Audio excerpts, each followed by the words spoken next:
Shalom saudaraku, Tuhan memberkati kita sekalian. Jadi sedikit saudaraku, apa yang tadi disaksikan oleh saudara kita Mama Ningsih, bahwa rapid test itu belum tes yang sesungguhnya. Jadi bisa-bisa kita ini kalau di rapid test bisa ini positif. Karena kalau ada mungkin virus ya, atau virus pilek atau virus batuk di rapid test hasilnya bisa positif, tapi bukan corona. Nah, corona itu dari swab ya, dan ternyata dia di swab negatif ya. Jadi tingkatan awalnya memang rapid test itu bisa saja positif, tapi belum tentu corona ya. Kalau ada virus dalam kita tes ya bisa juga rapid positif. Nah, tapi yang utamanya swab itulah penentunya.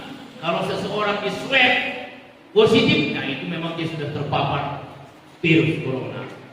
Tapi yakinlah saudaraku, ikuti protokol kesehatan dan selalu katakan dalam nama Yesus, aku terbebas dari paparan virus corona. Mari kita dengar firman Tuhan hari ini saudaraku. Tema firman yang saya sampaikan, kenapa Rasul Paulus memberitakan Injil kasih karunia. Nah ini bukan Injil yang lain. Nah, minggu-minggu ke depan saya akan khotbahkan juga tentang Injil yang lain. Nah, tapi Rasul Paulus memberitakan Injil kasih karunia, bukan Injil yang lain. Adakah Injil yang lain? Ada saudaraku. Yang mungkin minggu depan saya khotbahkan Injil yang lain itu apa? Tapi Rasul Paulus memberitakan Injil kasih karunia. Mari kita baca firman Tuhan. Yang pertama dari kitab Kisah Rasul 20 ayatnya yang ke-24. Kisah Rasul pasal 20 ayatnya yang ke-24. Tema khotbah saya, kenapa Rasul Paulus memberitakan ataupun mengajarkan ataupun menyaksikan Injil kasih karunia ataupun firman kasih karunia atau Injil yang sejati, saudara. Kisah Rasul 20 ayat 24. Tetapi aku,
Ya.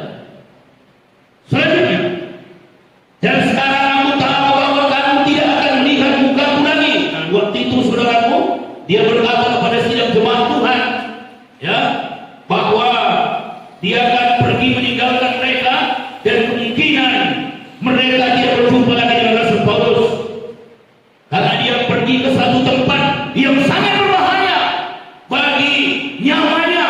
Makanya tadi dia katakan, aku tidak menghiraukan nyawaku, katanya saudaraku, ya. Dan sekarang aku tahu bahwa kamu tidak akan melihat mukaku lagi, kamu sekalian yang telah kukunjungi untuk memberitakan kerajaan Allah. Sebab itu pada hari ini aku bersaksi kepadamu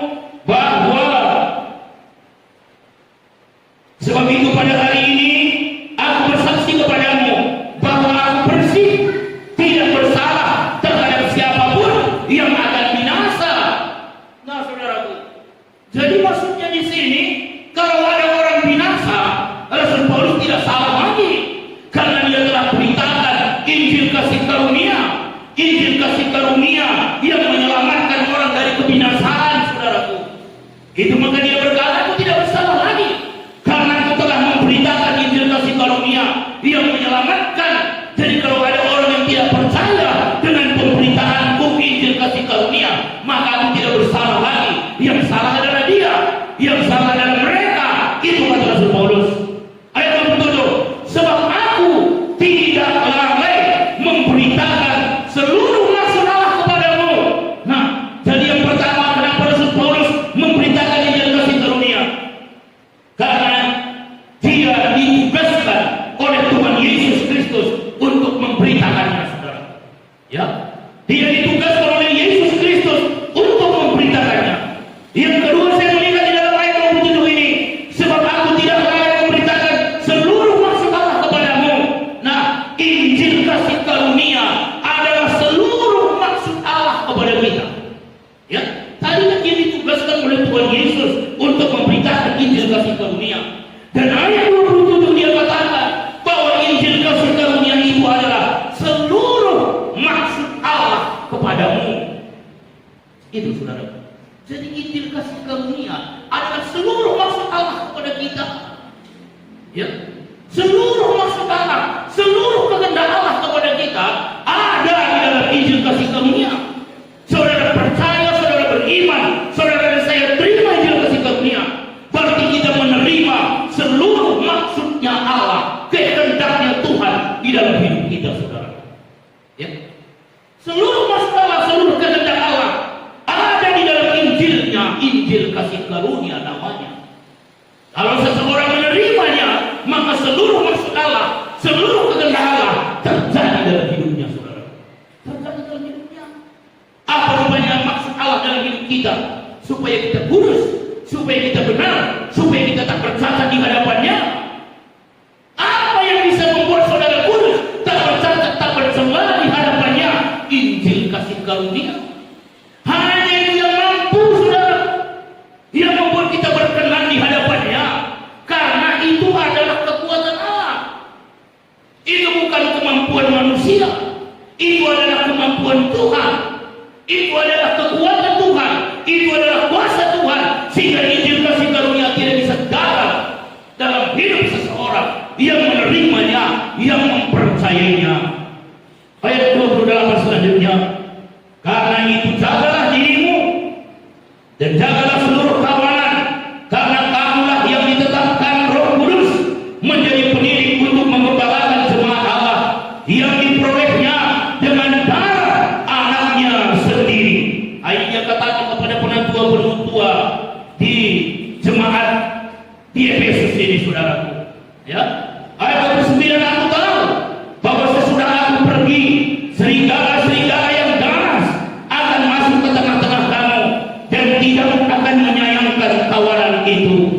Bahkan dari antara kamu, di antara mereka itu maksudnya, saudaraku, di antara sidang jemaat di Efesus pada waktu itu, ya, bahkan di antara kamu sendiri akan muncul beberapa orang yang dengan ajaran palsu mereka berusaha menarik murid-murid dari jalan yang benar supaya mengikut mereka. Jadi sudah Injil yang lain. Sehingga Rasul Paulus katakan setelah kepergianku akan datang katanya pengajar-pengajar palsu yang mengajarkan kepada jemaat di Efesus yang bukan Injil kasih karunia. Ini saudara. Jadi sejak di sidang mula-mula sudah ada pengajaran-pengajaran di luar Injil kasih karunia. Nah ini saudara, ya. Tapi Rasul Paulus katakan itu adalah serigala-serigala, ya, serigala-serigala. Itu dikatakannya kan. Aku tahu bahwa sesudah aku pergi, serigala-serigala yang ganas akan masuk ke tengah-tengah kamu dan tidak akan menyayangkan kawanan itu. Bahkan dari antara kamu sendiri, itu katanya kepada penetua-penetua di jemaat Efesus, akan muncul beberapa orang yang dengan ajaran palsu mereka berusaha menarik murid-murid dari jalan yang benar supaya mengikut mereka. Jalan yang benar apa itu yang Rasul Paulus? Injil kasih karunia. Ya.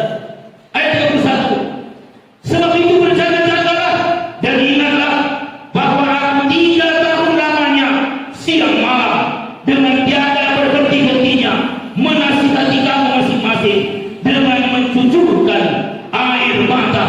Nah, jadi Rasul Paulus menasihati jemaat dan penatua-penatua yang ada di Efesus ini tentang jalan Tuhan, tentang seluruh maksud Tuhan. Itulah Injil kasih karunia, saudara. Ya. Dan ayat 32 kita lihat. Dan sekarang aku menyerahkan kamu kepada Tuhan dan kepada firman kasih karunia-Nya atau Injil kasih karunia-Nya. Ya, itu dikatakan.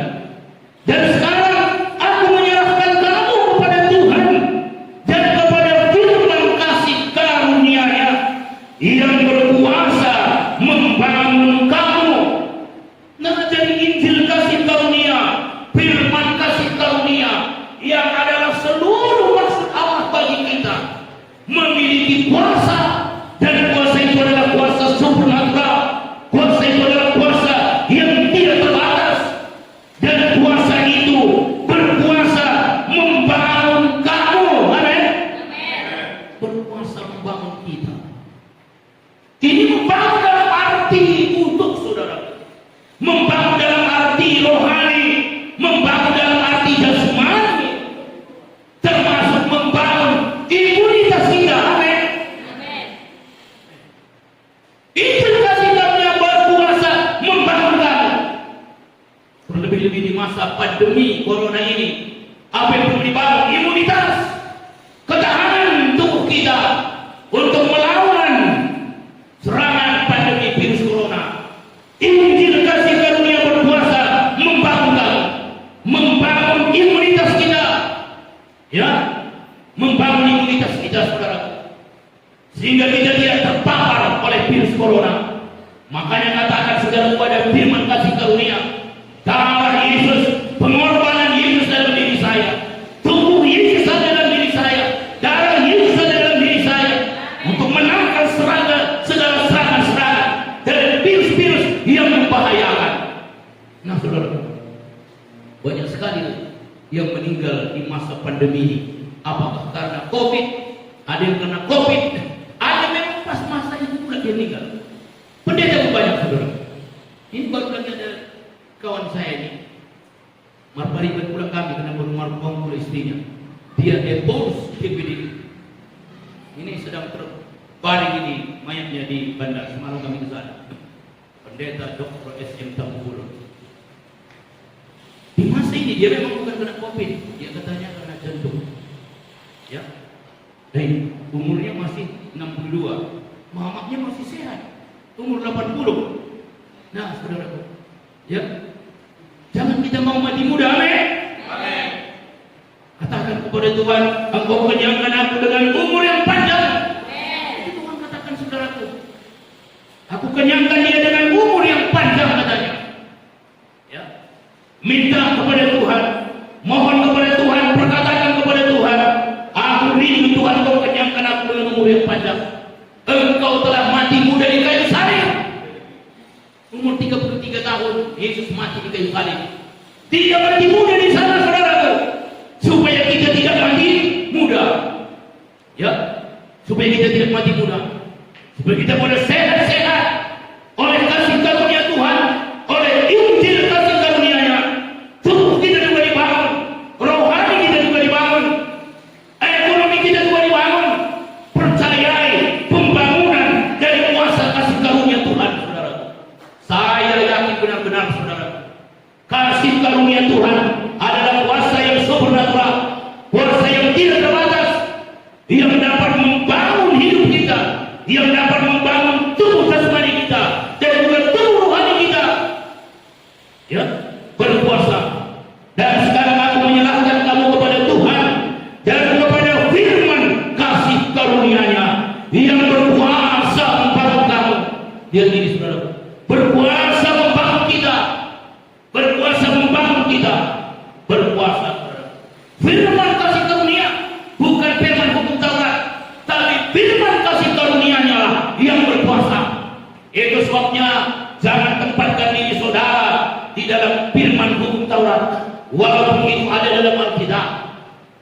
Tapi tempatkan hidup kita, berimanlah dalam firman kasih karunia yang berkuasa membangun kamu. Dan selanjutnya, dan menganugerahkan kepada kamu bagian yang ditentukan bagi semua orang yang telah dikuduskannya.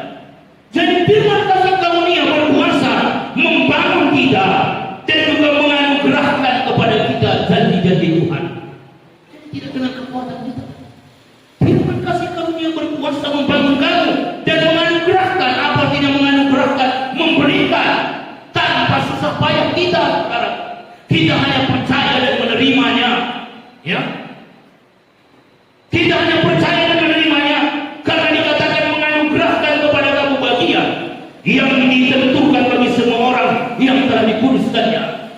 Ini kita telah dikuduskan oleh korban Yesus di kayu salib, dan Dia akan anugerahkan kepada saudara dan saya janji-janjinya, saudara.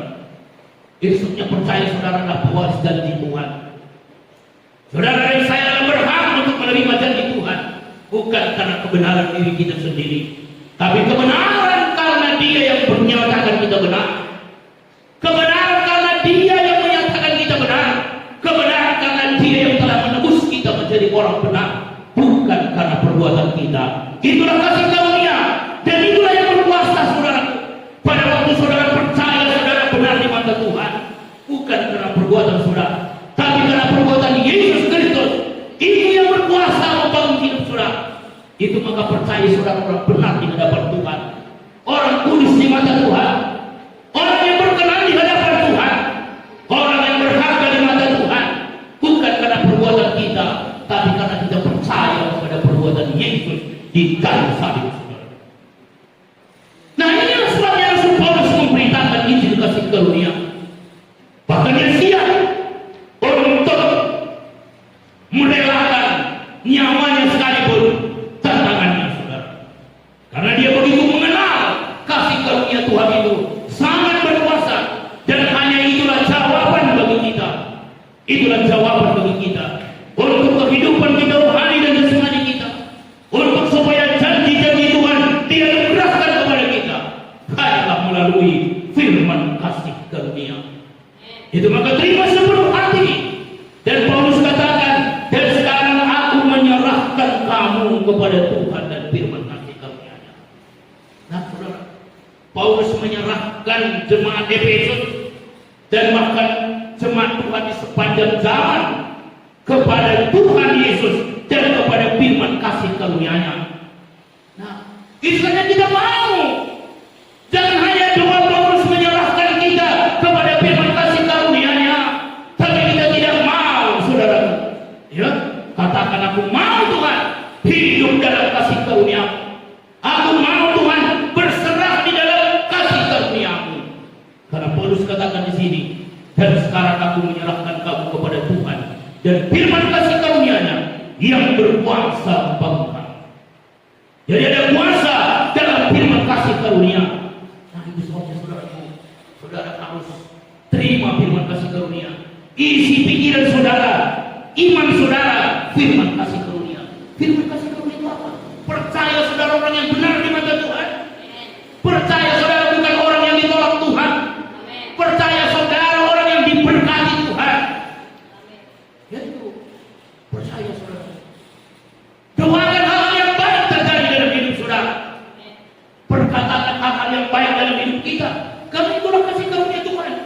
Pujian kita tadi berkata bahwa dia tidak memiliki pikiran negatif tentang kita, saudara. Dia memiliki pikiran yang baik tentang kita, pikiran yang positif tentang kita. Itu sebabnya kita pun jangan berpikiran yang buruk tentang hidup kita, tentang kehidupan kita, tentang harapan kita. Karena Tuhan Yesus memiliki pikiran yang baik dalam hidup kita. Dia berkata, aku datang supaya kau mempunyai hidup dan mempunyainya dalam segala kelimpahan. Bukankah itu baik, saudara? Bukankah itu luar biasa? Dia tidak katakan dia datang dalam hidup kita untuk menghukum kita, untuk menghakimi kita. Tidak. Aku datang supaya kau mempunyai hidup dan mempunyainya dalam segala kelimpahan. Itulah kehadiran Yesus dalam hidup kita. Itulah kasih karunia, saudara. Dia tidak memberikan tuntutan-tuntutan kepada saudara. Tidak. Dia hanya datang, terima kedatangannya, yang memberi saudara dan saya hidup yang berkelimpahan dan hidup yang mempunyainya dalam segala kelimpahan. Aku datang supaya kau mempunyai hidup dan mempunyainya dalam segala kelimpahan. Luar biasa. Itulah pikiran Yesus. Itulah pikiran Tuhan tentang saudara dan saya. Itulah pelayanan Tuhan dalam hidup saudara dan saya. Terima itu, saudaraku. Terima Yesus dalam hidup kita. Terima kehadirannya memberikan kita hidup dan memberikan kita kehidupan dalam segala kelimpahannya. Karena itulah kedatangannya.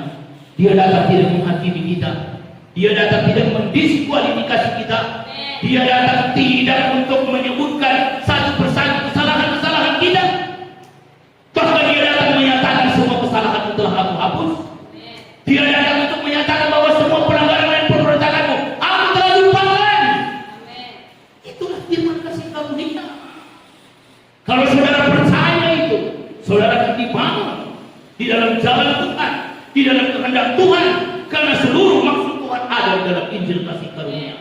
Injil kasih karunia adalah perbuatan Tuhan, bukan perbuatan kita. Percayalah perbuatan Tuhan, saudara, dalam hidup saudara. Dia tidak membenci kita. Tidak. Ya, ada orang salah melihat Alkitab. Waktu dia baca tentang jemaat Laodikia, lalu dia pikir Tuhan menilai dia seperti jemaat Laodikia. Ya, seperti jemaat Laodikia.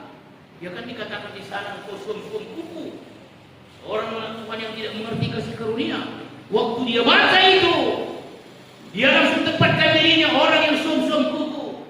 Dia langsung tempatkan dirinya orang yang ditolak Tuhan. Nah, itu orang yang tidak mengerti Injil kasih karunia. Kenapa? Kalau orang yang memiliki iman dalam kasih karunia, dia baca kitab Wahyu dan dia baca tentang jemaat Laodikia, dia akan mengerti bahwa aku bukan orang seperti Laodikia ini, karena aku diberi Tuhan kasih karunia. Seperti itu, saudara.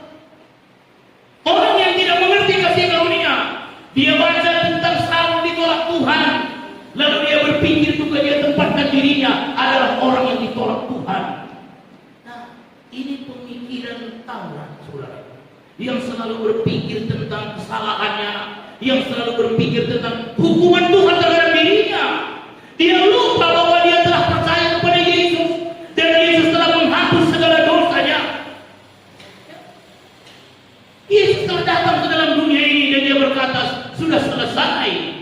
Dan inilah yang diberitakan oleh Rasul Paulus, firman kasih karunia-Nya yang berkuasa membangun kami. Dan itu yang membuat kita disembah. Rohani kita, jasmani kita, segenap kehidupan kita. Kalau saudara tahu Yesus sangat cinta kepada saudara, kalau saudara tahu Yesus sangat rindu memberkati saudara, bahkan lebih daripada saudara rindu untuk diberkati, Tuhan lebih rindu memberkati kita, saudara. Dia sangat rindu. Dia telah mengorbankan dirinya di kayu salib, semuanya demi kita. Dan dia berkata sudah selesai. Apa artinya sudah selesai? Artinya jangan lagi berjuang untuk itu. Aku telah selesai dengan itu, kata Tuhan. Engkau hanya perlu menerimanya dengan iman, dengan percaya. Itu maka jangan lagi berjuang untuk apa yang sudah diperjuangkan Tuhan. Ya, jangan lagi kita berjuang untuk hal-hal yang sudah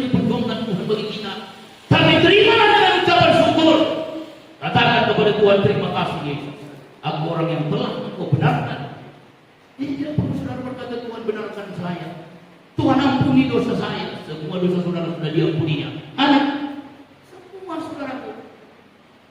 Itu kalau ada orang hari ini sedikit-sedikit minta ampun, sedikit-sedikit mohon ampun, itu sebenarnya melecehkan korban Yesus di kayu salib. Yesus berkata, oleh satu korban saja dia telah selesaikan semua dosa dan pelanggaran kita. Jadi kalau hari ini saya terus minta ampuni dosa-dosa saya kepadanya, berarti saya tidak percaya apa yang telah dikerjakannya. Berarti saya melecehkan kasih karyanya yang agung di Golgota. Nah, saudara terima apa yang Yesus telah selesaikan bagi kita. Percayalah bahwa itu untuk saudara dan saya. Karena dia berkata telah selesai. Dan itu dia perbuat bagi kita, saudara. Bukan karena kebaikan kita. Ya bukan karena kebaikan kita. Tapi karena kebaikannya. Dikatakan dalam firman Tuhan, supaya terpujilah kasih karunia-Nya dari selama-lamanya sampai selama-lamanya. Tidak mau terpuji kasih karunia-Nya. Itu maka saudara dan saya diselamatkan oleh karena kasih karunia-Nya. Diselamatkan oleh karena kasih karunia-Nya. Masuk surga oleh karena kasih karunia-Nya. Demikian juga hal-hal yang lain dalam hidup kita juga oleh kasih karunia-Nya. Akuilah itu saudara.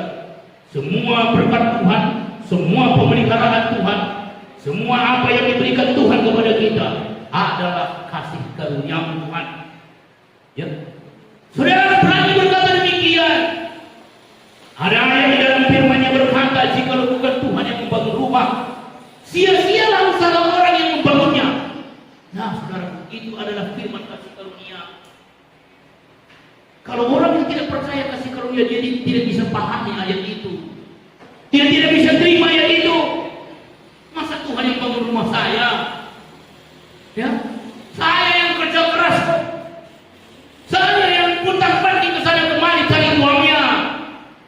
Masa akan dikatakan, jikalau bukan Tuhan yang membangun rumah, sia-sialah usaha orang yang membangunnya?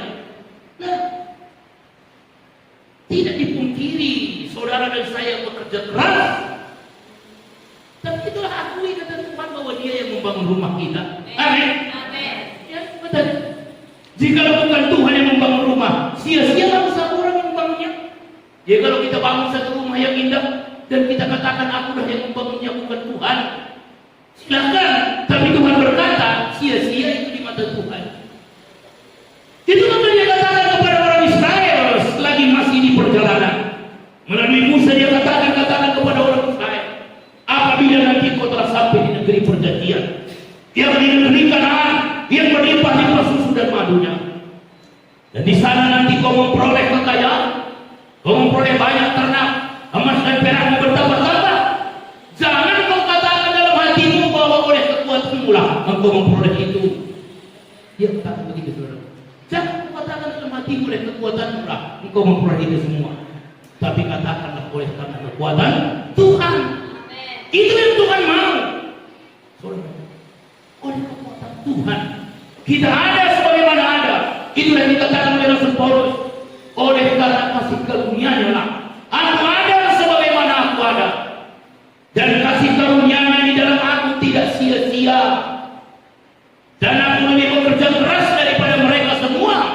Tapi bukan aku, kembali Dia katakan bukan aku, melainkan kasih karunia-Nya lah yang bekerja di dalam aku. Bukan Dia tidak bekerja, tapi Dia katakan, bahkan Dia katakan Dia lebih bekerja keras daripada rasul-rasul yang lain. Tapi kembali Dia katakan bukan aku, tetapi bukan aku, melainkan kasih karunia-Nya lah yang bekerja di dalam aku. Inilah yang Tuhan mau, inilah yang Tuhan senangi. Waktu kita mengakui kasih karunia-Nya di dalam hidup kita, saudara. Sehingga kasih karunia demi kasih karunia terus mengikuti hidup kita. Dari kepenuhannya, kau semua katanya kan, kita semua telah menerima kasih karunia demi kasih karunia. Itulah maksud Tuhan. Kitab Yohanes ya, Kitab Yohanes, boleh saya baca sejenak? Pasal 1, Kitab Yohanes 1 ayat 16. Karena dari kepenuhan Yesus, kita semua telah menerima kasih karunia demi kasih karunia. Jadi dari Tuhan saudara menerima kasih karunia demi kasih karunia. Sebab hukum Taurat diberikan oleh Musa, tetapi kasih karunia dan kebenaran datang oleh Yesus Kristus. Kasih karunia dan kebenaran datang. Jadi dia datang dalam hidup kita, diberikan kepada kita, saudara. Bukan kita yang menghasilkan kasih karunia dalam hidup kita, tapi kasih karunia datang dan kita mau menerimanya, maka kasih karunia demi kasih karunia akan berkelanjutan terus dalam hidup kita. Amin. Maka katakan selalu, aku orang yang dilimpahi dengan kasih karunia Tuhan. Dimanapun aku berada, manapun aku pergi, kasih karunia demi kasih karunia Tuhan melingkupi hidup. Itulah suasana hidupku.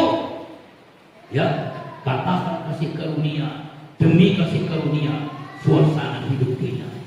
Itu Tuhan senang, saudara, karena memang Dia memberikan kasih karunia-Nya kepada kita. Bukan penghukumannya. Dia datang tidak untuk menghakimi saudara. Dia datang tidak untuk mencari-cari kesalahan kita. Dia datang untuk membenarkan kita. Nah, orang memiliki keyakinan sebagai orang berdosa tidak dibutuhkan iman. Tidak. Semua orang percaya bahwa dia orang berdosa. Semua orang percaya keturunan Adam itu orang berdosa. Tidak ada yang menolak. Semua yakin, saudaraku. Tapi untuk dia orang yang dibenarkan Tuhan membutuhkan iman. Ya, membutuhkan iman. Kalau saudara tidak punya iman, saudara tidak akan memiliki keyakinan saudara orang yang dibenarkan Tuhan. Tidak. Ya. Jadi kalau orang berkata aku memang orang berdosa, itu bukan orang beriman. Ya memang orang berdosa. Ya kan memang kita ini semua keturunan orang berdosa. Tapi pada waktu kita beriman kepada Yesus, kita adalah orang yang telah dibenarkan dengan cuma-cuma. Kita adalah orang yang telah diselamatkan dari penghukuman neraka yang menanti di sana, di kekekalan. Itu membutuhkan iman. Dan itulah iman di hadapan Tuhan. Waktu saudara yakin saudara orang yang dibenarkan Tuhan. Waktu saudara yakin saudara orang yang diselamatkan Tuhan, bukan karena perbuatan saudara, tapi karena kasih karunia-Nya. Dan hanya Dia yang terpuji, Dia yang dimegahkan, bukan perbuatan manusia yang dimegahkan. Itulah iman di dalam penilaian Tuhan. Itu maka dikatakan dalam kitab Roma, jikalau orang durhaka percaya katanya bahwa dia dibenarkan Tuhan, maka imannya diperhitungkan sebagai kebenaran. Orang durhaka, tapi dia yakin dia dibenarkan Tuhan, imannya diperhitungkan sebagai kebenaran. Bayangkan itu, saudara. Ini kitab Roma, ya. Kitab Roma pasal 4. Ya. Lihat di sini, saudara. Kitab Roma pasal 4.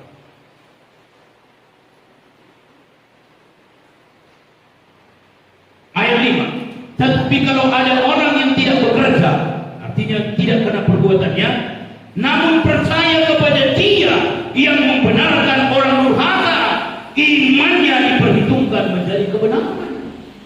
Jadi sekalipun saudara menilai diri saudara durhaka, ya itu dia.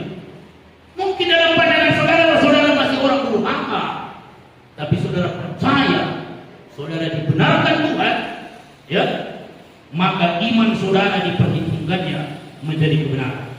Namun percaya kepada Dia yang membenarkan orang durhaka, imannya diperhitungkan menjadi kebenaran. Itulah iman yang diperhitungkan Tuhan.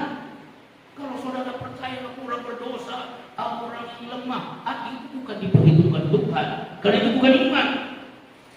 Tuhan selalu memperhitungkan iman, saudaraku. Dia memperhitungkan iman. Ya, Dia memperhitungkan iman.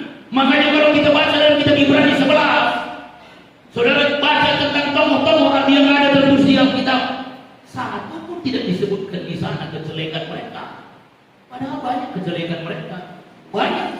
Tapi saudara baca, ya, tentang iman, Ibrani 11, tidak ada satu pun disebut di sana kejelekan mereka, kelemahan mereka. Kenapa? Karena Tuhan melihatnya memang dia sudah dibenarkan karena iman. Diperhitungkan Tuhan dia menjadi orang benar karena imannya.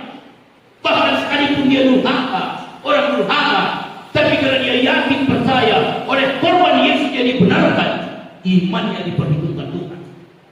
Makanya saudara, buatlah iman saudara diperhitungkan Tuhan.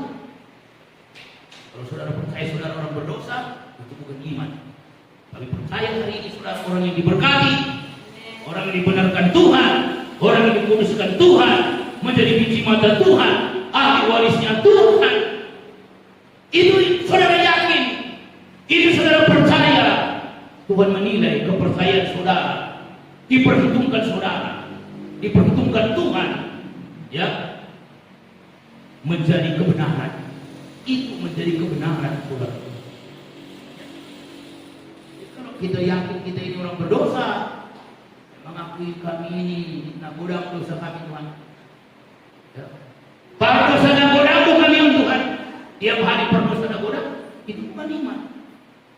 Iman itu percaya kita bukan lagi para dosa nagoda, tapi kita percaya kita orang yang telah dibenarkan Tuhan, orang yang diterima Tuhan, bahkan orang yang dijadikan Tuhan menjadi milik kesayangannya, menjadi biji matanya, yakin sungguh-sungguh, bukan berdasarkan perbuatan kita, tapi karena kita percaya kepada Yesus di kayu salib yang melakukannya untuk kita dengan cuma-cuma. Iman kita diperhitungkan sebagai kebenaran, saudara. Itulah kebenaran. Itulah kebenaran.